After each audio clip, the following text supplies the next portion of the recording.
Shiv Sena EVT सांसद संजय राउत ने मीनाताई ठाकरे की मूर्ति पर रंग फेंकने जाने की घटना पर कहा, कल जो घटना हुई उसका हमने राजनीतिक फायदा उठाने की कोशिश नहीं की। देश भर में इस तरह मूर्तियों के साथ कई गलत काम होते हैं। सिर्फ सैनिकों ने शुद्धिकरण किया है।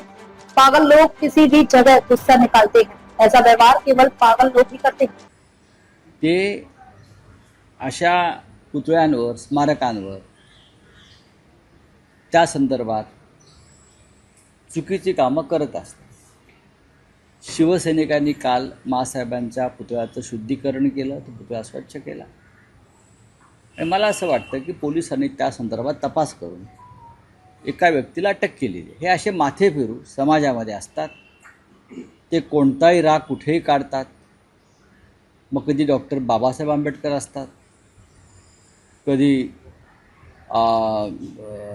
महात्मा फुले असतात, कधी माँसाहेब मीनाताई ठाकरे असतात। याचं राजकीय भांडवल न करता